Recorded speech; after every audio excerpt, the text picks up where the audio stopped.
Y nuevamente, mis amados, Dios les bendiga, bienvenidos, bienvenido Pastor Fernando, a todos mis hermanos, consiervos, bienvenidos.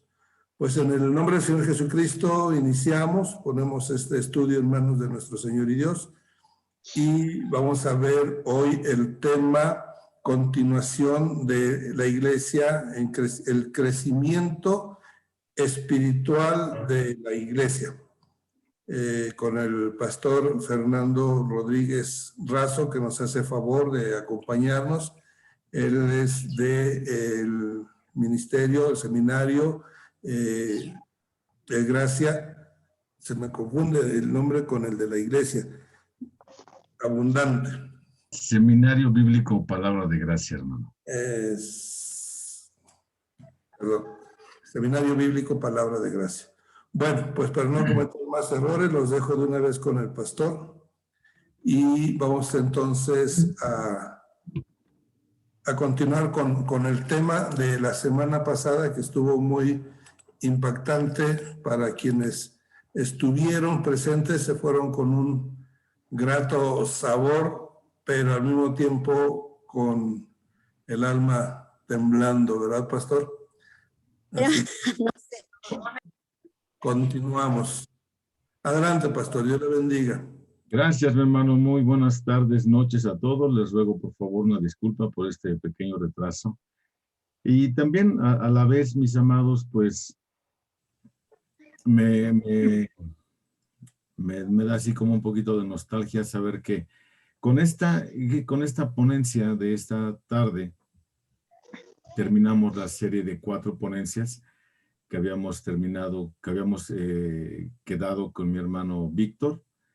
Yo espero volver a verlos, hermanos, y espero que todo esto que hemos estado viendo en estos lunes, pues sea verdaderamente de impacto para cada uno de ustedes, de su ministerio, y que Dios haga su obra perfecta y que no nos deje en paz, que nos inquiete, pero de esa forma impresionante, para que nosotros podamos seguir estudiando de forma diligente la hermosa palabra de nuestro Dios.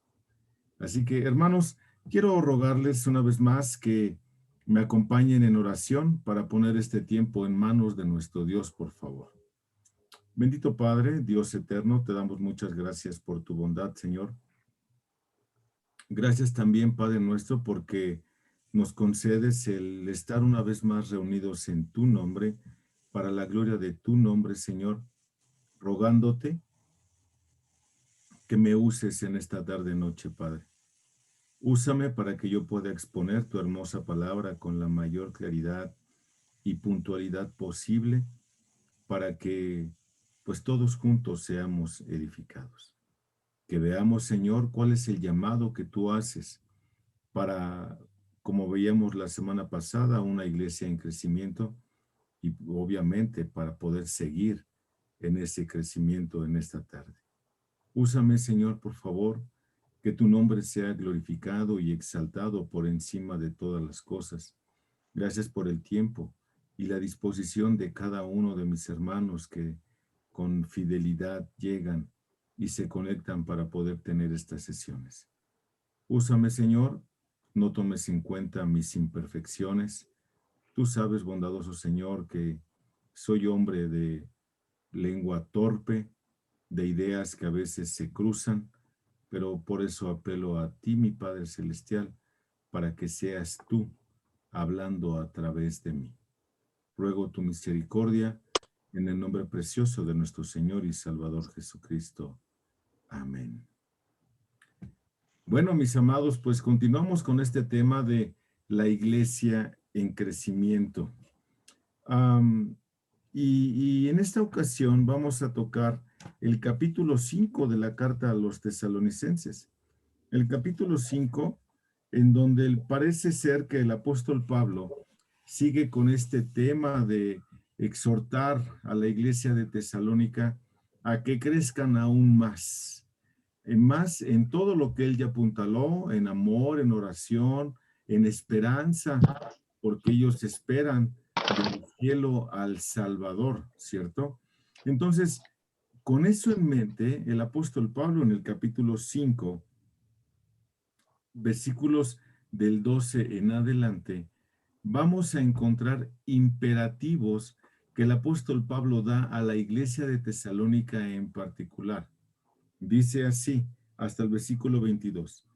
Pero os rogamos, hermanos, que reconozcáis a los que con diligencia trabajan entre vosotros, y os dirigen en el Señor y os instruyen, y que los tengan en muy alta estima con amor, por causa de su trabajo. Vivid en paz los unos con los otros. Y os exhortamos, hermanos, a que amonestéis a los indisciplinados, animéis a los desalentados, sostengáis a los débiles y seáis pacientes con todos. Mirad que ninguno devuelva a otro mal por mal, sino procurad siempre lo bueno los unos para con los otros y para con todos. Estad siempre gozosos, orad sin cesar, dad gracias en todo, porque esta es la voluntad de Dios para vosotros en Cristo Jesús. No apaguéis el espíritu, no menosprecéis la profecía, antes bien, examinadlo todo, cuidadosamente, retened lo bueno, absteneos de toda clase de mal. Pablo sigue dando instrucciones a esta iglesia de Tesalónica, ¿cierto? En la actualidad, mis queridos hermanos, es tan difícil o es muy difícil encontrar jóvenes o niños que reconozcan la autoridad. Hasta da miedo en muchas ocasiones decirles algo, ¿no es cierto? Porque sus padres se pueden molestar o ellos mismos pueden reaccionar de una forma violenta contestando, ¿tú qué me dices si tú no eres mi papá? ¿No es cierto? Ayúdenos con su licuadora, por favor, hermano.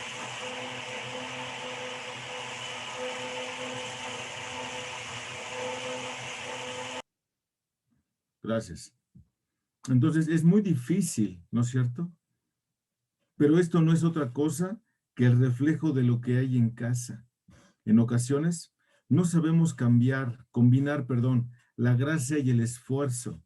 Empleamos tanto esfuerzo que se nos olvida la gracia. Y por cuanto estamos bajo la gracia, no nos esforzamos. Pero, hermanos, es importante considerarlo en lo que dijo Jerry Bridges.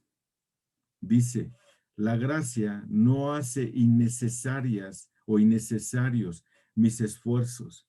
Más bien la gracia hace efectivos mis esfuerzos. La gracia motiva mis esfuerzos.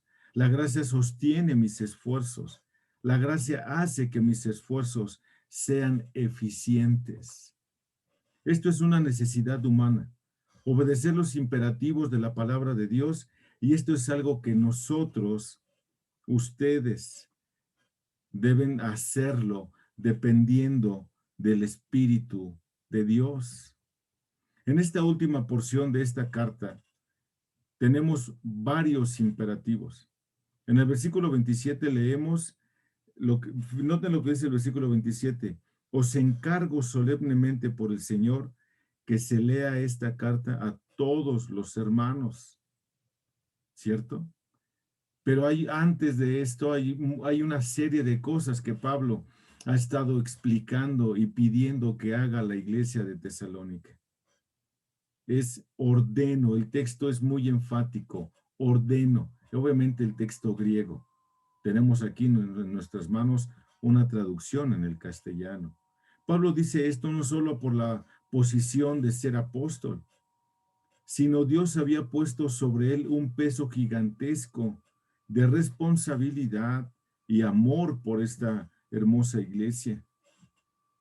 Es importante que notemos el flujo de la idea de Pablo en este texto, versículos 12 y 13.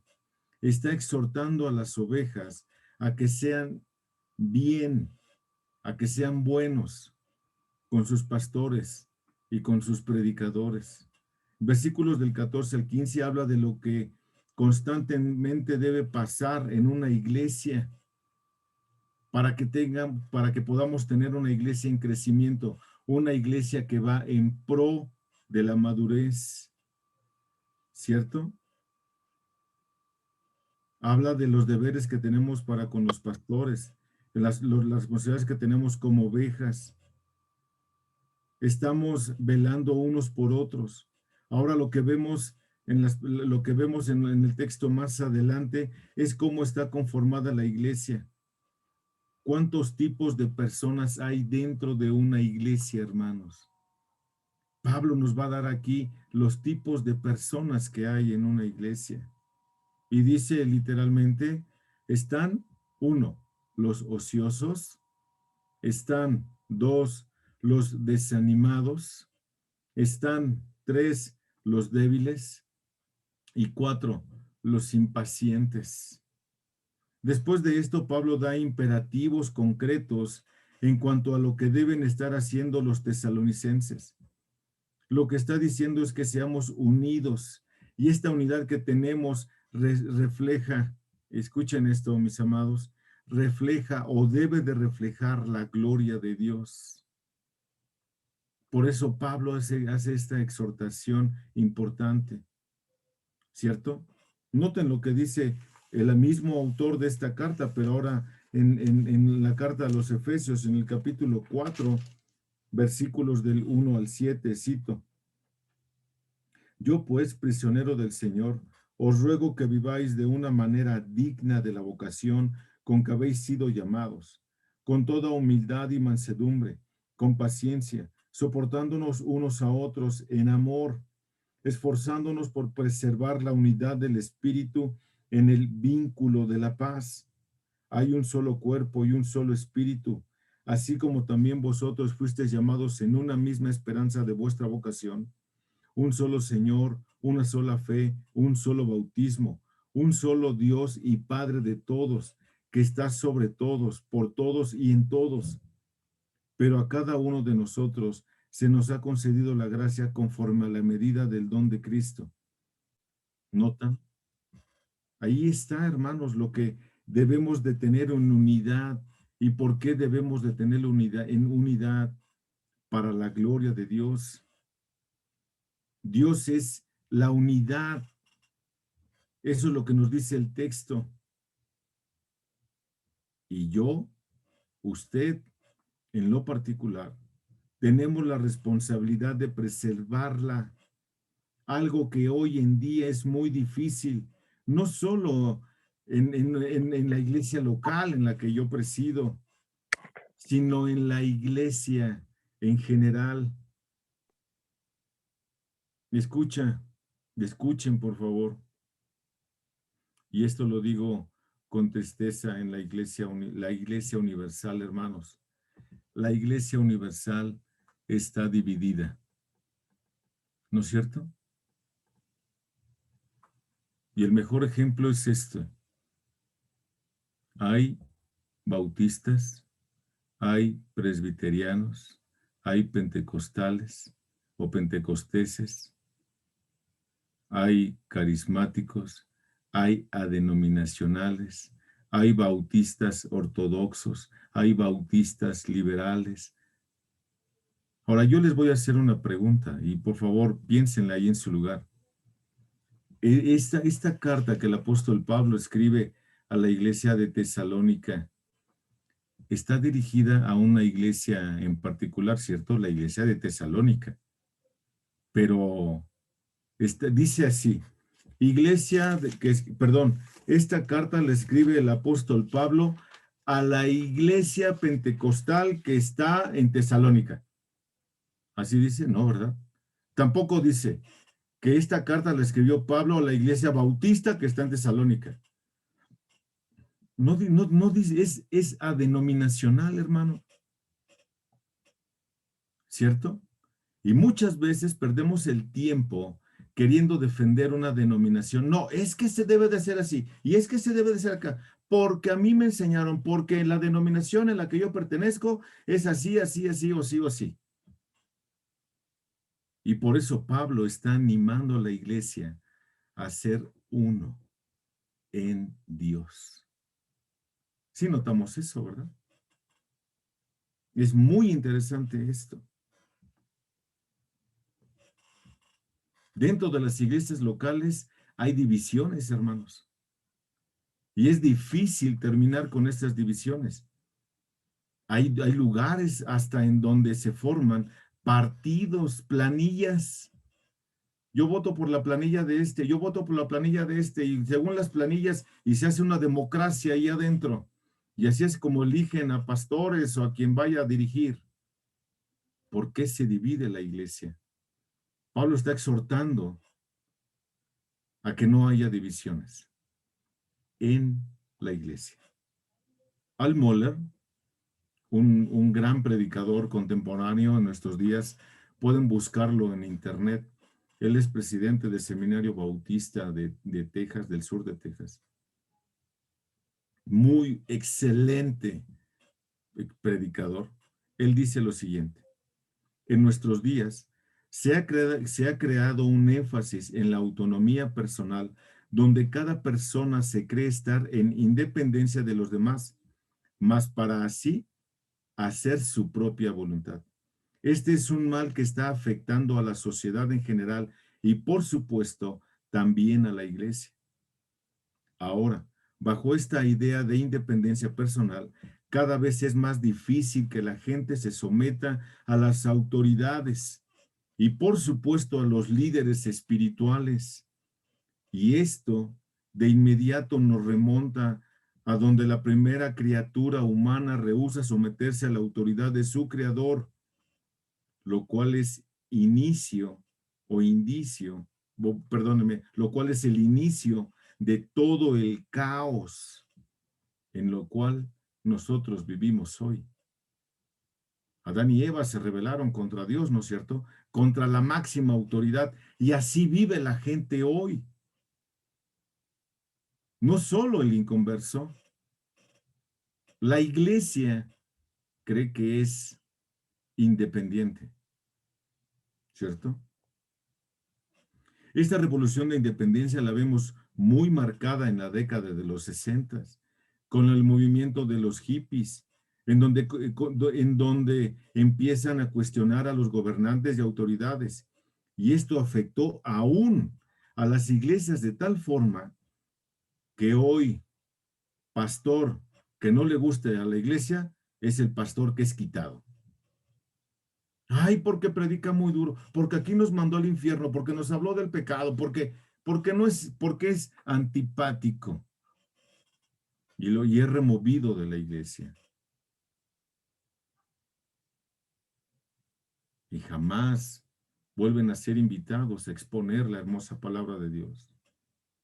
Entonces, nos damos cuenta de cuánto hay de irreverencia a las autoridades. Vaya, hermanos, ver los noticieros al día de hoy y ver cuántas manifestaciones hay, porque la gente no considera a las autoridades. ¿No es cierto? ¿A quiénes se rebelan como autoridad? Al gobierno, a los padres, a los profesores, a las autoridades civiles, ¿no es cierto? A los jefes de trabajo, porque hasta hay huelguistas, ¿no es cierto? Hermano,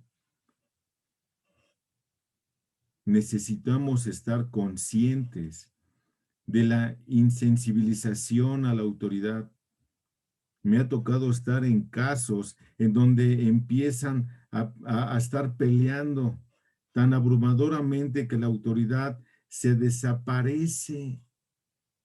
No la toman en cuenta, ¿cierto?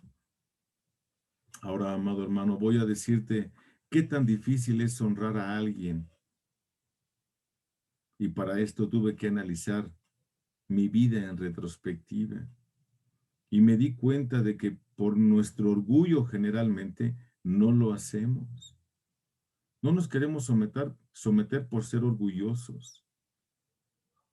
Porque esto implica demostrar, según nosotros, superioridad. Como aquel o aquella van a saber o poder más que yo, ¿no es cierto? En ocasiones nosotros decimos, hermano, o lo he dicho muchas veces, que no nos gusta andar, de haciendo la barba a los demás, ¿no es cierto? Pero eso no es otra cosa más que orgullo, hermano. No querer someterse.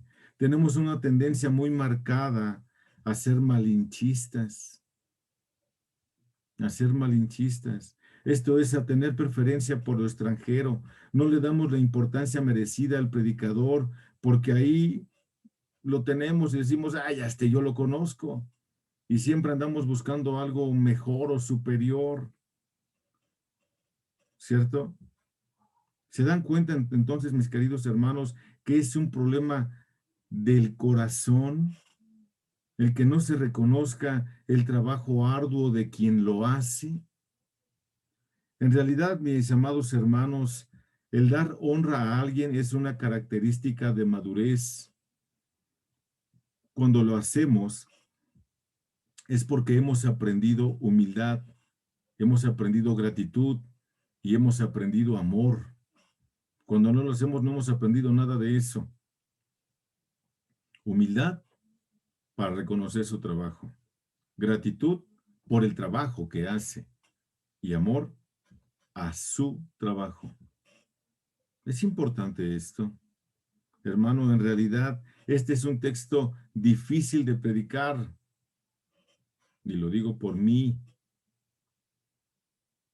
Pero estamos en la responsabilidad de predicar todo el consejo de la Biblia. Todo. No podemos omitir una parte. ¿Cierto? Dice entonces, volvemos a nuestro texto. La Nueva Traducción Viviente dice así: amados hermanos, honren a sus líderes en la obra del Señor. Ellos trabajan arduamente entre ustedes y les dan orientación espiritual.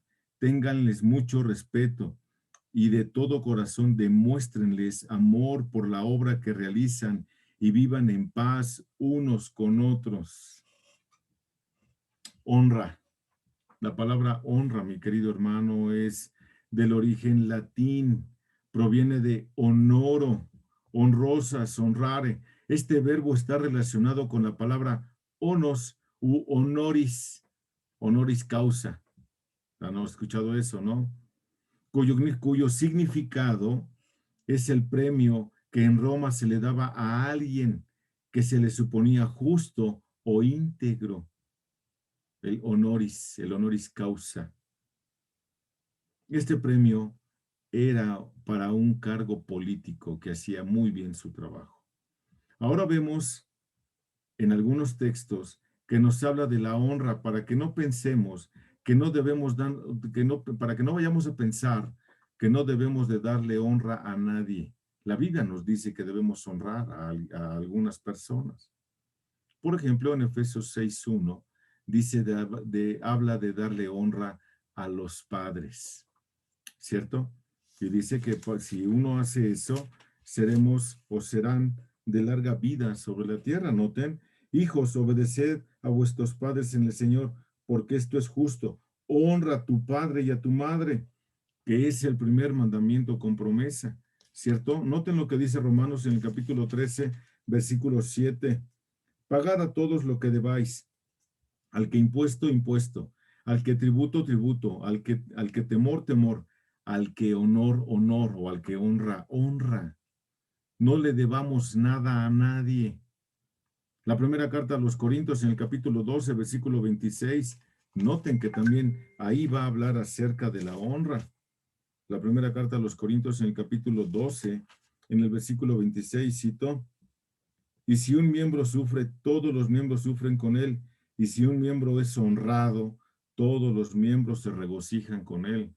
¿Ya vieron? La primera carta a Timoteo, en el capítulo 5, en el versículo 17.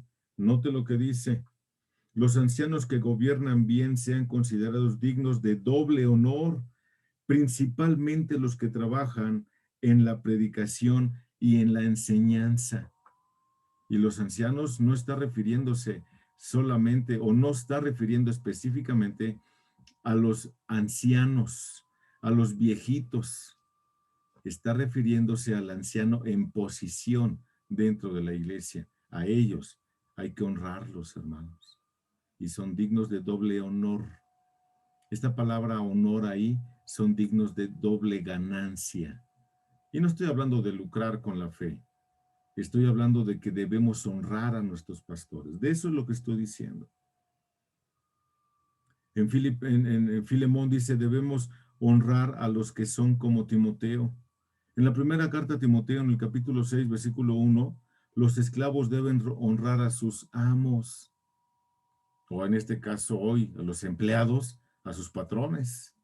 En la primera carta de Pedro, en el capítulo 2, versículo 17, debemos honrar a todos, en especial al rey, ¿no es cierto?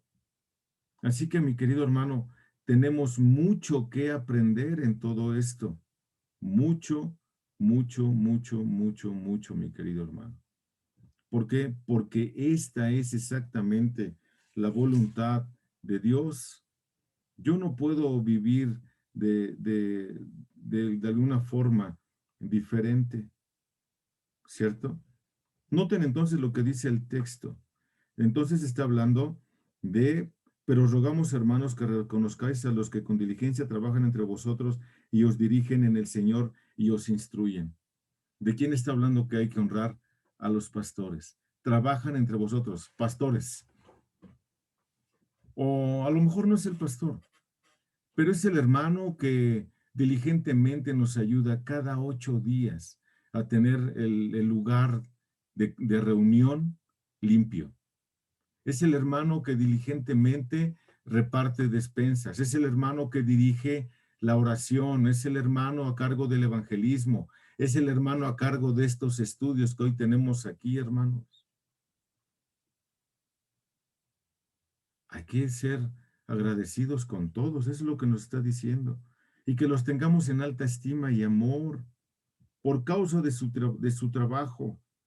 Y para no errarle, vivid en paz unos para con otros. ¿Cierto? Unos para con otros debemos aprender a vivir exactamente en paz.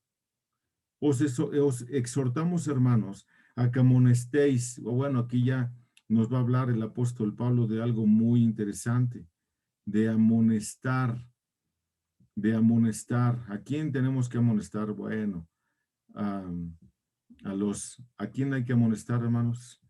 Debemos de amonestar a los indisciplinados, a los indisciplinados. ¿Por qué a los indisciplinados? Porque tenemos que enseñarles a que se comporten de una forma ad hoc a lo que Dios está pidiendo. Una iglesia que va en pro de la madurez, una iglesia que está en crecimiento, vamos a estimularnos al amor y a las buenas obras, como dice la carta a los Hebreos en el capítulo 10, versículos del 23 al 25. Exhortándonos en amor para estimularnos al amor y a las buenas obras, no dejando de congregarnos, porque algunos tienen por costumbre. ¿Y quién es un indisciplinado? Bueno, un indisciplinado es aquel que de repente deja de congregarse porque ya no quiere. Hay que ir a buscarlo. Hay que ir a buscar a aquel hermano que está llevando una vida diferente. Dentro de la iglesia es de una forma y fuera de la iglesia es de otra forma. Y hay que hablarle con la Biblia para estimularlo. Deje sus pecados. Hay que ir a amonestar a aquel hermano que no está cumpliendo con lo que voluntariamente aceptó, que es vivir acorde al parámetro bíblico, hermano. Ese es un indisciplinado, el que no toma estudios, el que llega tarde al servicio dominical. Hoy yo no sé si todos tengan servicios presenciales, pero el que no se conecta, o a lo mejor aquel que hasta a lo mejor está cometiendo adulterio, o aquel que está transando a los hermanos. Ese es un indisciplinado. A él hay que amonestarlo, hay que exhortarlo. Exhortar tiene la idea de estar con él al lado. Es también la palabra paracletos. Ahí al ladito de él, para estimularlo al amor y a las buenas obras, para que deje de hacer eso que está haciendo mal. Note para que amonestéis a los indisciplinados, para que animéis a los desalentados. Ay, aquel hermano que ya se desanimó porque si no hemos tenido servicios presenciales, ya no quiere ir a la iglesia, ya se desanimó, ya hay que ir a buscarlo, hermano. Soportándonos unos a otros en amor, como dice el apóstol Pablo ahí en Gálatas en el capítulo 6. Vosotros que sois espirituales, restauradle con espíritu de mansedumbre. Hay que hacerlo, hermano. Es apoyar a aquel. Apoyarlo es cargarlo, es meter el hombro debajo de él para cargarlo y llevarlo, hermano, porque a él le está costando trabajo. Ya se desanimó, hay que darle ánimo, hay que darle aliento a este hermano. Ahora, no solo eso,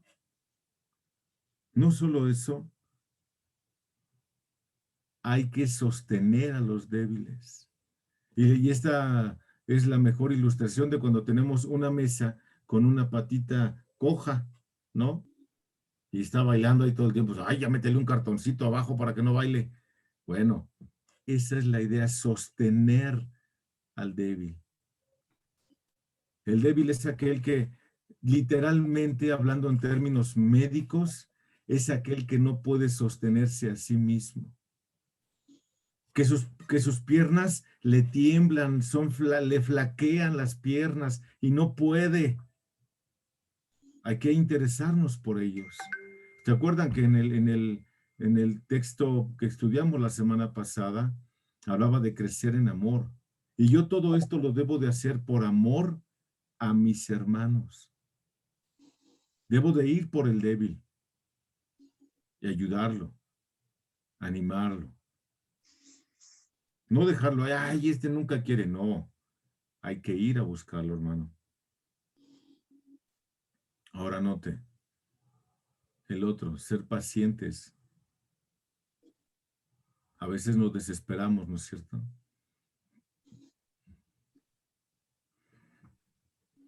Y cuando nos desesperamos, ya no queremos tampoco a nosotros. O sea que al que es impaciente hay que decirle que sea paciente. Porque a veces queremos que todos caminen al mismo ritmo o que vayan trotando al mismo. No, y hay quienes no van a poder. Esto es lo que hace una iglesia que está en crecimiento, hermano.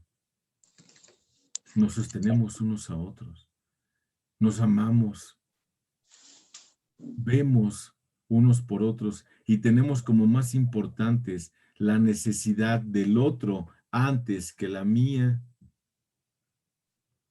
De eso se trata. Ahora escuche esto. Mirad que ninguno devuelva a otro mal por mal. Y esto es muy sencillo, hermano. Porque, oye, ¿por qué no saludaste al hermano? Ah, pues porque él tampoco me vino a saludar. ¿Yo por qué lo voy a ir a ver? Y eso no es pagar mal por mal. Hay que ir a buscarlo y decirle, hermano, ¿cómo estás? Dios te bendice. ¿En qué te puedo ayudar? No le pagues a nadie mal por mal. Cuando tú no devuelves el saludo a alguien, estás pagando mal por mal. ¿Me explico, hermano? No lo hagas. No pagues a nadie mal por mal, sino procurad siempre lo bueno, los unos para con otros y para con todos. No nada más con el que nos cae bien, no nada más con el que me junto cada 8 días. Dice la Escritura, aún con los que pueden llegar a ser difíciles de soportar. Porque no somos monedita de oro para caerle bien a todos, ¿no es cierto? No lo somos. Pero debemos de buscar siempre el bien de los demás antes que el mío propio. Esto es hacer lo que la Biblia dice. Esto es tener o estar en una iglesia en crecimiento. Es de esto de lo que se trata, mis queridos hermanos. Estad siempre gozosos, mas no estar siempre riéndonos. Son cosas diferentes. ¿Por qué razón? Porque alguien puede estar muy contento en medio de una aflicción fuerte como perder a un ser querido. ¿Podemos estar muy gozosos allí? Yo creo que sería muy difícil, ¿no? Mucho, muy difícil. ¿Cierto? Muy difícil. Pero una cosa es ser gozoso. ¿Qué es lo que me genera a mí gozo? ¿Qué es lo que me debe de ayudar a mí a estar siempre gozoso? ¿Qué es lo que me debe de ayudar a mí a estar siempre gozoso, mis amados hermanos? Para empezar, literalmente se lee, alégrense en todo momento, y enfatiza que los cristianos gozosos de verdad siempre tendrán una confianza profundamente arraigada en el amor de Dios, en su poder a favor de los suyos y en su providencia que obra todas las cosas de acuerdo con su plan perfecto. Por lo tanto, ningún suceso o circunstancia de la vida cristiana, aparte del pecado, puede o debe disminuir el gozo verdadero. O sea, lo único que puede entristecernos a nosotros es el pecado, nuestro propio pecado. Eso sí debe de entristecernos. De ahí en fuera, nada. ¿Cierto? Una perspectiva sobre el gozo bíblico aporta numerosas razones para que los creyentes estemos gozosos, hermanos. Antes que nada, deben estar siempre gozosos en aprecio por el carácter justo de Dios, que incluso en los problemas se muestra tan fielmente a los creyentes. El salmista declaró allá en el Salmo 28:7, note lo que dice. Vamos allá, mis amados. Salmo 28:7. Es importante ir a consultar. El Señor es mi fuerza y mi escudo.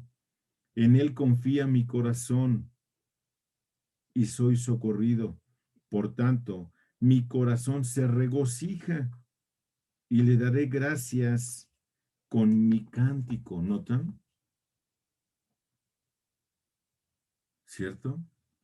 La segunda razón por la cual un cristiano debe de estar gozoso es porque constantemente aprecia o apreciamos la obra redentora de Cristo, derivada obviamente de un Dios compasivo, misericordioso y amoroso, ¿cierto? Como lo dice el Evangelio de Lucas. Lucas, mis queridos hermanos, en el capítulo 2, verso 10. Lucas 2:10 es un texto que nos ayuda a comprender esta parte. Note lo que dice mi amado. Mas el ángel le dijo, no temáis, porque aquí os traigo buenas nuevas de gran gozo, que serán para todo el pueblo. ¿Cuál es? Que tenemos un Salvador. Eso nos debe llenar de gozo, hermano. Lo peor que le puede pasar a un humano, ¿qué es? Lo más trágico, la muerte, ¿no es cierto? Pero pues es lo que necesitamos para llegar al cielo, hermano. Ya está resuelto. ¿Dónde está el problema entonces? ¿No? Ahora note lo que dice la primera carta de Pedro. La primera carta de Pedro en el capítulo 1, versículos 8 y 9. Note. A quien sin haberle visto le amáis, y a quien ahora no veis, pero creéis en él, y os regocijáis grandemente con gozo inefable y lleno de gloria, obteniendo como resultado de vuestra fe la salvación de vuestras almas. ¿Ya vio?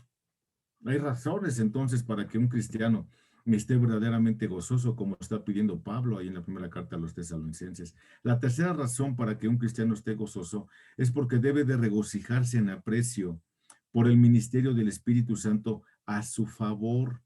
Note lo que dice el libro de los Hechos.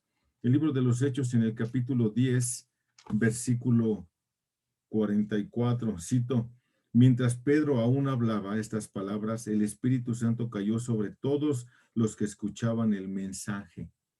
Dicho de otra forma, porque todo aquel que es nacido de nuevo tiene al Espíritu Santo. El Espíritu Santo le fue dado en el paquete, en el kit de la salvación.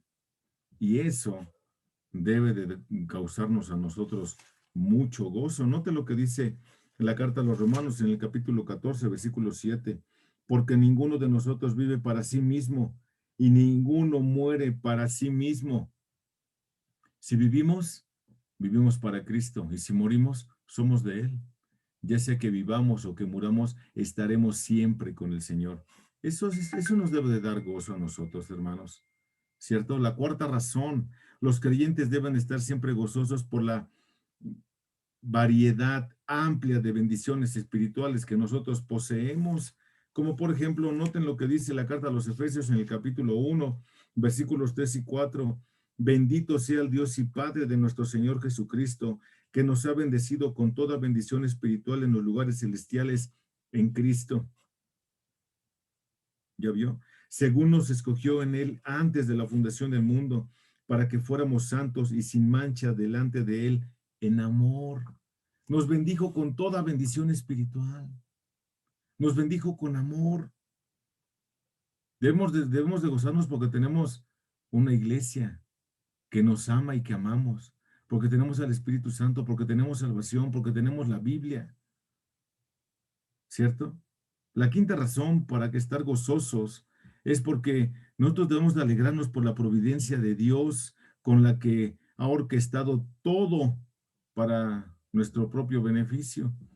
Note lo que dice la carta a los Romanos en el capítulo 8, versículos 28 y 30. Note del 28 al 30, note lo que dice. Y sabemos que para los que aman a Dios, todas las cosas cooperan para bien. Esto es, para los que son llamados conforme a su propósito. Porque a los que de antemano conoció, también los predestinó a ser hechos conforme a la imagen de su Hijo, para que Él sea el primogénito entre muchos hermanos. Y a los que predestinó, a esos también llamó, y a los que llamó, a esos también justificó, y a los que justificó, a estos también glorificó. Aquí está hablando del proceso de salvación, mis amados hermanos. El cristiano debe de estar gozoso en gratitud por la promesa de gloria futura, ¿cierto? Como lo dice el Salmo 66:20. Vamos allá, Salmo 66:20. Sé que voy un poco rápido, mis amados, pero es que si no, no acabo. Y estamos como en la piñata y tu tiempo se acabó. Salmo 66:20. Dice así la hermosa palabra de Dios. Entonces traerán a todos vuestros hermanos de todas las naciones como ofrenda al Señor, en caballos, en carros, en literas, en mulos y en camellos. Y a mi santo monte Jerusalén, dice el Señor, tal como los hijos de Israel traen su ofrenda de grano en vasijas limpias a la casa del Señor. Así vamos a ir nosotros. Debemos de estar gozosos porque el Señor responde nuestras oraciones, tal cual lo dice el Evangelio de Juan en el capítulo 16, versículo 24. Note lo que dice. Juan 16, 24. Hasta ahora nada habéis pedido en mi nombre. Pedid y recibiréis para que vuestro gozo esté completo. La octava razón por la cual un cristiano debe de estar gozoso es en aprecio al regalo de la palabra de Dios. Como dice Colosenses 3:16, que la palabra de Cristo more, habite en abundancia en nuestros corazones. La novena, por el privilegio de la comunión genuina. Esto debe de darnos continua alegría a nosotros como creyentes. Y la décima y última, los verdaderos creyentes no pueden sino expresar su gozo por la proclamación salvadora del Evangelio, así como lo hizo perfectamente la iglesia primitiva, como lo podemos ver en Hechos en el capítulo 15, versículo 3. No, vayamos allá. Hechos 15:3 dice, así que siendo enviados por la iglesia, pasaron por Fenicia y Samaria, relatando detalladamente la conversión de los gentiles y causaban gran gozo a todos los hermanos. El cristiano gozoso se preocupa por glorificar a Dios más que poder evitar las dificultades temporales. Eso es tener una iglesia o estar en una iglesia en crecimiento, ¿cierto? Note lo que dice la carta a los Romanos en el capítulo 8, versículo 18. Note. Pues considero que los sufrimientos de este tiempo presente no son dignos de ser comparados con la gloria que nos ha de ser reservada o revelada, mejor dicho, lo leí mal. ¿Por qué nos afligimos tanto? Ay, porque nos va a dar y nos va a morir, nos va a morir, nos va a matar. ¿No es cierto? Y aquí dice que eso no se compara en nada, hermano, con la gloria futura en donde estaremos. Una iglesia en crecimiento siempre tiene puestos los ojos en Jesús, el autor y el consumador de la fe. Note lo que dice Filipenses, mi querido hermano.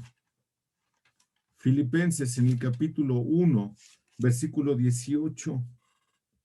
Él es también la cabeza del cuerpo, que es la iglesia. Y Él es el principio, el primogénito de entre los muertos, a fin de que Él tenga en todo la preeminencia o la supremacía, para que Él sea el primero en todo. Ahora escuche esto.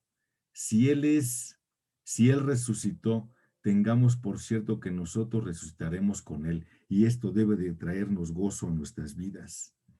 Una iglesia en crecimiento piensa eso, hace eso, más que pensar en las dificultades temporales. ¿Cierto? Note lo que dice Hebreos 13, mi querido hermano. Perdóneme, Hebreos 11, versículos 13 al 16. Todos estos murieron en fe, sin haber recibido la promesa, pero habiéndolas visto y aceptado, con gozo desde lejos, confesando que eran extranjeros y peregrinos sobre esta tierra. Porque los que dicen tales cosas claramente dan a entender que buscan una patria propia. Y si en verdad hubieran estado pensando en aquella patria de donde salieron, habrían tenido oportunidad de volver. Pero en realidad anhelan una patria mejor, es decir, celestial, por lo cual Dios no se avergüenza de ser llamado Dios de ellos, pues les ha preparado una ciudad. Hay un lugar al que mi alma anhela tanto por llegar, una ciudad, la ciudad de Dios, hermano. Debemos anhelar la ciudad de Dios. ¿Qué nos importa si hoy morimos de lo que sea? Esto debe de darnos aliento.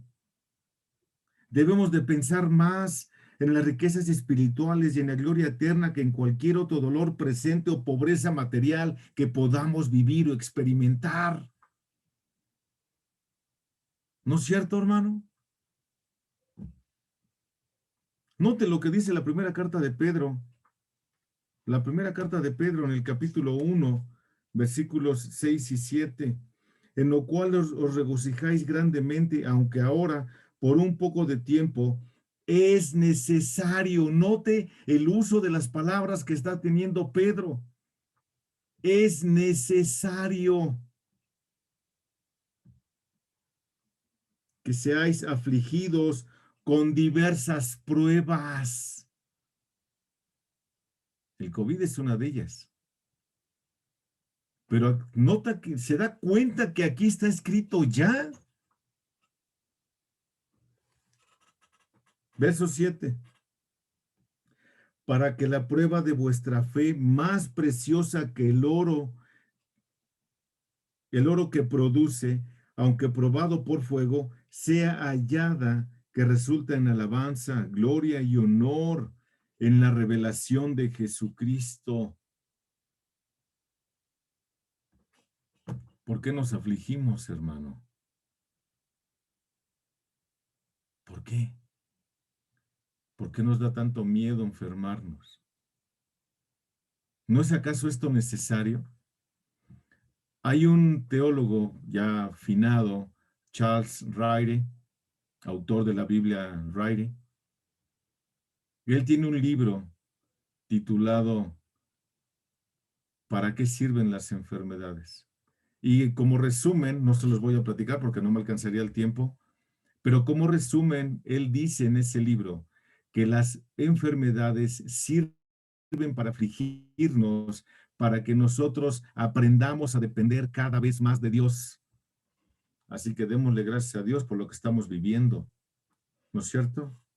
Nota lo que dice en el capítulo 4 de la misma carta, pero ahora versículo 13.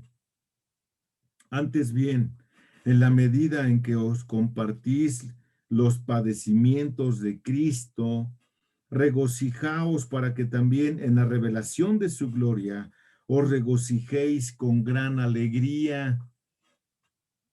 Debemos de tener puestos los ojos en Jesús, hermano, que nunca se nos olvide. Note lo que dice Santiago capítulo 5, versículo 11. Mirad que tenemos por bienaventurados a los que sufrieron. Habéis oído de la paciencia de Job y habéis visto el resultado del proceder del Señor, que el Señor es muy compasivo y misericordioso.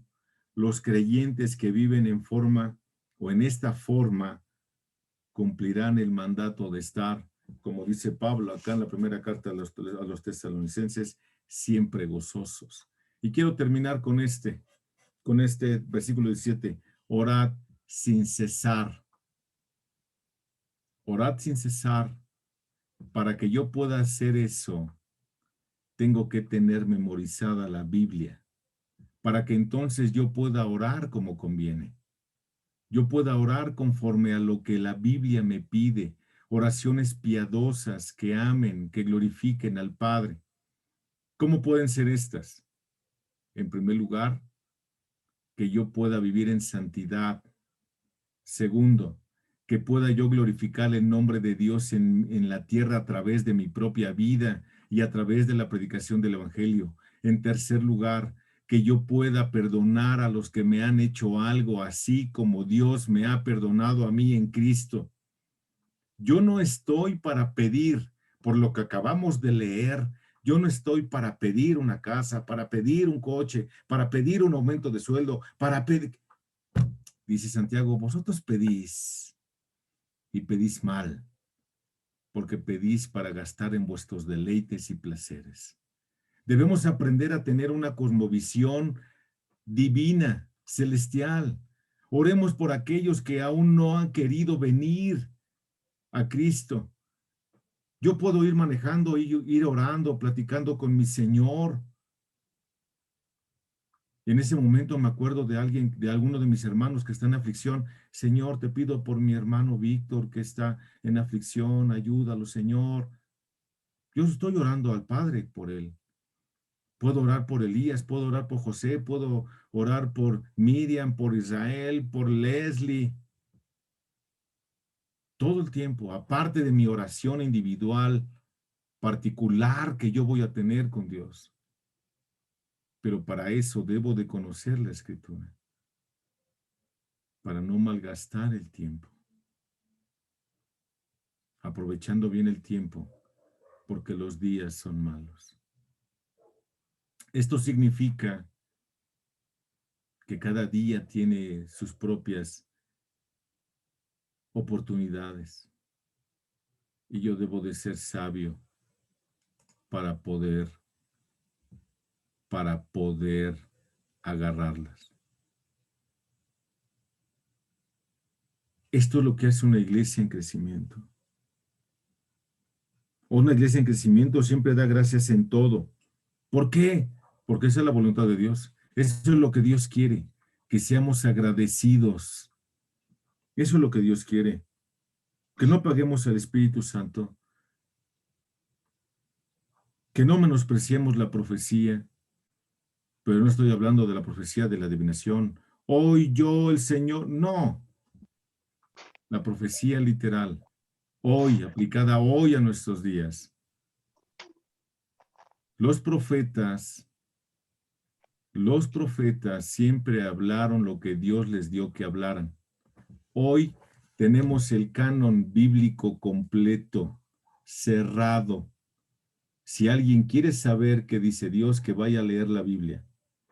Y hoy un profeta es el que habla de parte de Dios, pero lo que dice aquí, no lo que cree que le fue revelado. Hoy Dios no habla así, hermano.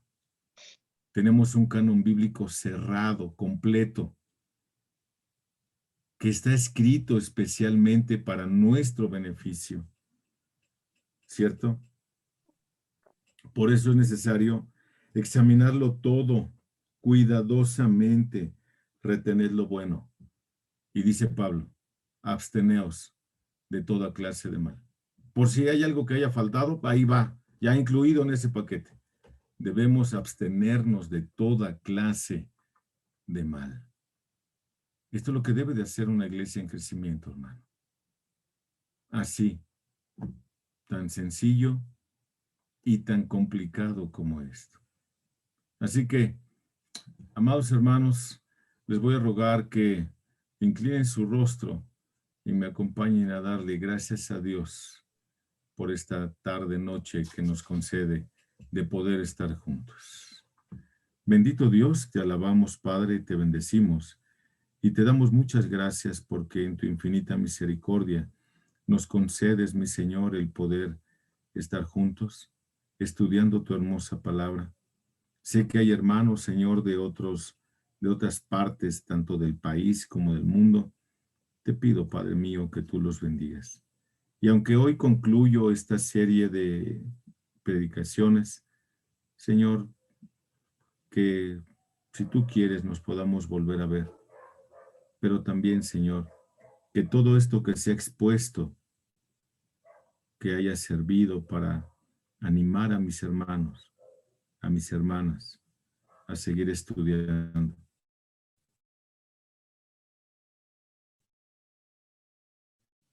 Para crecer hasta alcanzar la estatura del varón perfecto.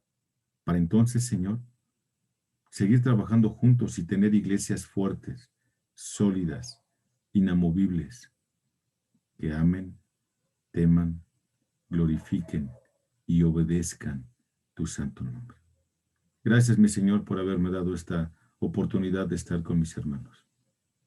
En el nombre de Jesús, oramos, Padre mío, y te damos gracias. Amén. Amén. Gracias, Señor, por la vida de tu siervo, Pastor Fernando. Bendícelo, Señor, y acompáñale. Mis amados, si quisieran un momentito, por favor, poner sus cámaras, vamos a platicar tantito qué más falta por ver. El pastor ya nos avisó hoy, terminó ya las 4 sesiones, ¿verdad? Que habíamos hablado. 4 sesiones, muy bien, muchísimas gracias. Tengo un aviso que darles. Antes de que se vayan, ya oramos, ya si alguien tiene que retirarse puede hacerlo, pero antes de que se vayan, déjenme darles 2 avisos. Primeramente, uno, quisiera pedirle, pastor, si nos puede ratificar qué condiciones, qué requisitos se requieren para, si alguien está interesado en participar en las materias del Seminario Bíblico Palabra de Gracia, que nos hiciera favor de repetirlas. Por ahí alguien decía al respecto. Gracias, hermanos. Sí, con gusto. Hermanos, el seminario consta de 3 diplomados. Cada diplomado tiene una duración de 2 años, o sea que son 6 años. El primer diplomado es Biblia y Teología. El segundo diplomado es Ministerio Pastoral y Predicación Expositiva. Y el tercer diplomado es de idiomas bíblicos, griego y hebreo. En el segundo diplomado está diseñado solo para pastores. Solo para pastores, porque dentro del seminario así está determinado por los directivos. Pero las hermanas pueden tomar el primero sin ningún problema, que es Biblia y Teología, y con eso se abre un panorama muy grande. Ahora, ¿qué se requiere para tomarlo? Bueno, pertenecer a una iglesia. A mí me tendrían que entregar copia fotostática, si alguien está interesado, de acta de nacimiento, comprobante de domicilio, último grado de estudios, identificación oficial y algo que es sumamente importante, una carta de su pastor en donde autoriza el que ustedes estudien en el Seminario Bíblico Palabra de Gracia. Si ustedes entran a la página web del seminario,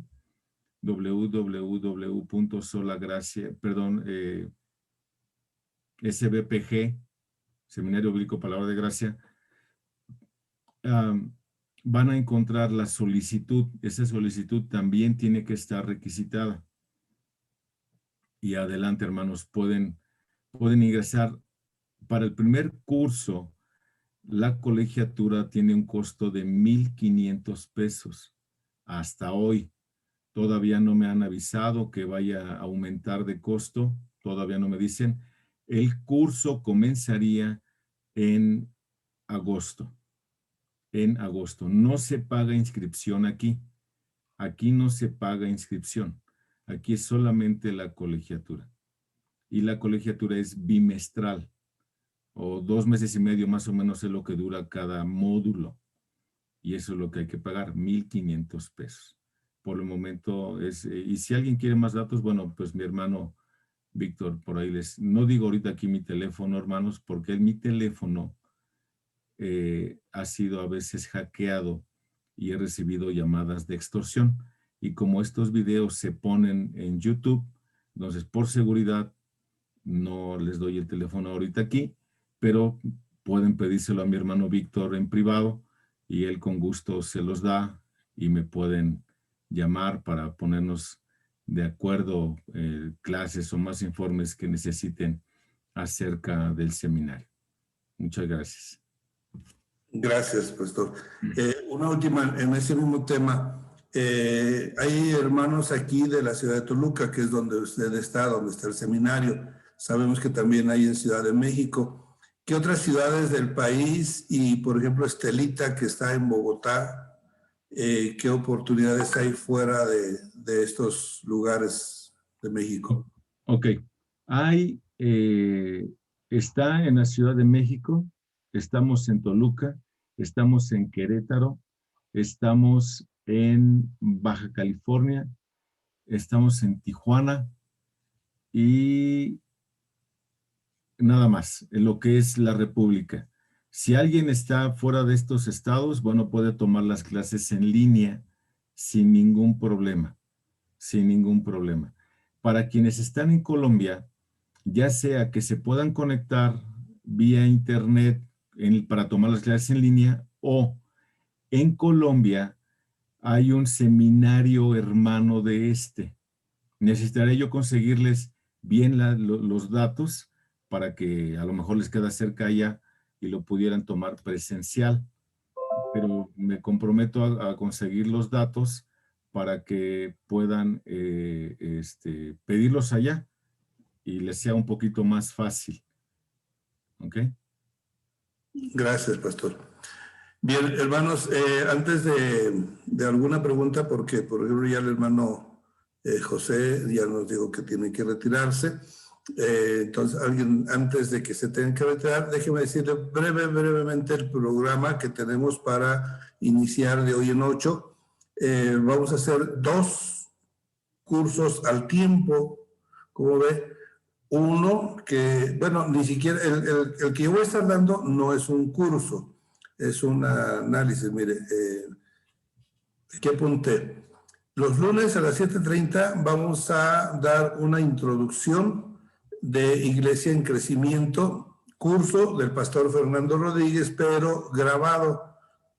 Vamos a dar una introducción de qué trata cada curso, cada estudio, es un video, y le damos el link para que el video lo estudien en casa, en la semana, el día que puedan. Vamos a hacer una especie de cuestionario para darle un seguimiento. Son varios temas, no les digo cuántos porque se podrían asustar. Mejor empezamos, vamos viendo el sistema y poco a poco vamos viendo los temas. Cada tema o cada 4 o 5 temas son independientes.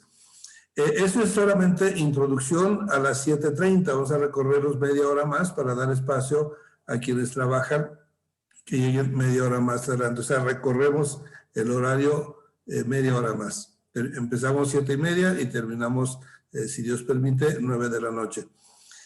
La segunda parte, después de la introducción a este tema del pastor Fernando en video, vamos a hacer un análisis de la iglesia en el mundo, dado que la iglesia está en el mundo, pero no es del mundo, ¿sí? Entonces, ya les avisaremos, ahí son varios temas.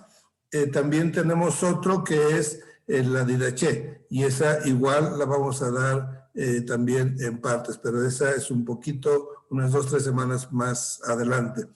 Por lo pronto es eso, hermanos, y perdón que lo haya metido así en lugar del final, los 2 avisos, pero entendemos que alguien tenía que retirarse y por eso lo volteé. Así que ahora, hermana Estelita, hermana Leslie, hermana Sarita, hermana Miriam, si alguien, Rocío, Micaela, hermana Micaela, sí, ahí está la hermana Micaela, hermano Elías, etcétera, todos los que estamos presentes, si alguien tiene alguna pregunta, algún complemento, comentario, perdón, que quisiera hacer, adelante.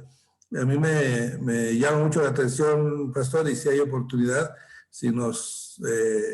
vamos a dar primero oportunidad que alguien pregunte, pero si tuviera oportunidad después de ello, acerca de la advertencia que nos hace el apóstol Pedro en cuanto a la persecución, al sufrimiento, a lo que se espera que la iglesia tenga que prepararse, estar en firme, como lo estuvo la iglesia primitiva, que estuvo siempre en firme, no se, como decimos aquí en México, no se achicopaló, sino que se mantuvo firme, fiel y fuerte, y algo así es lo que necesitamos. Pero demos espacio a que alguien nos haga algún comentario o le hagan ustedes alguna pregunta. Adelante, mis hermanos. Igualmente, repito, si quieren poner la cámara. No les sé que no se hayan peinado, yo tampoco me peiné, pero es que ya me quitaron el pelo para no tener que peinarme. Gracias, hermana Verónica. Adelante. Hermano José Antonio, qué bueno verlo. Hace mucho que no lo veía. ¿Nadie? ¿No hay preguntas? ¿No hay comentarios? Adelante, Estelita. Gracias, hermano. Pastor Fernando, leyendo ahí lo que vemos y viendo cómo estábamos en lo que estamos viviendo, todo esto, o sea, me pongo a pensar, ¿habría alguna forma de que lográramos o se lograra pues la unidad de la iglesia? O sea, que fuéramos una iglesia, no como estamos ahorita, como usted decía al comienzo, que denominaciones, y cada uno ala para su lado. Pero realmente es la misma iglesia. Pero pues yo estaba pensando mientras usted hablaba, por ejemplo, ahí sí nos llevan una leve ventaja la iglesia tradicional, porque ellos hacen lo que mandan desde Roma. Tengo entendido, no sé si todavía, pero cuando yo iba a misa, en todas las iglesias del mundo era la misma lectura de las mismas lecturas y el mismo evangelio, ¿sí? En cambio nosotros, cada uno, el que quiera dar. Bueno, uno escucha en la iglesia, bueno, el Señor, al pastor, el Señor le dio este mensaje para la iglesia, tal, tal, tal. Pero no sé, ¿usted cree que habría alguna forma de que nos tratáramos de unir un poquito? Sí, claro, hermana, gracias. Es muy interesante su comentario y por supuesto que sí hay una forma, hermana. Por supuesto.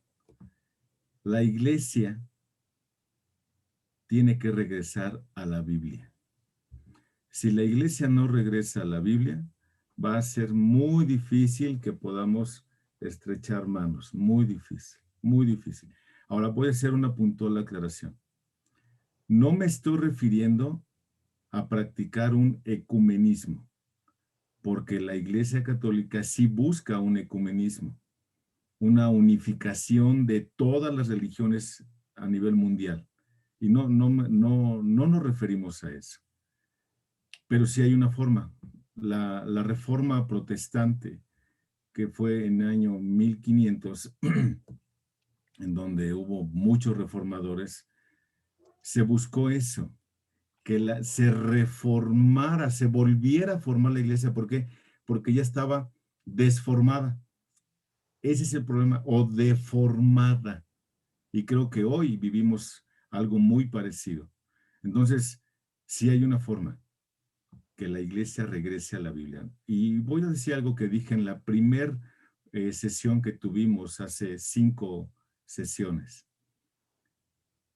La Biblia tiene una sola interpretación. Una sola interpretación. Muchas aplicaciones. Pero a veces nos equivocamos en interpretar. Ese es el gran problema, que decimos, bueno, es que yo creo que dice. No. Ese es un gran problema que ha causado grandes divisiones. Tenemos que regresar a la Biblia. Biblia, Biblia, Biblia. Cuando la iglesia... Esa es una de las pretensiones que tenemos como seminario. Por eso el seminario está dedicado especialmente para los pastores. Porque el pastor debe de estar capacitado para desplegar la gloria de Dios desde el púlpito.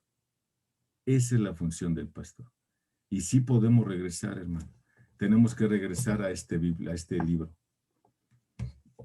El problema es que a Gracias, veces pastor. nos salimos del libro y queremos meter otras cosas que la Biblia no dice. Muchas gracias. Pues muchas gracias, pastor. Gracias, Estelita. Bien, mis amados, pues vamos concluyendo. Creo que ya no hay más preguntas o aportaciones. Para la grabación.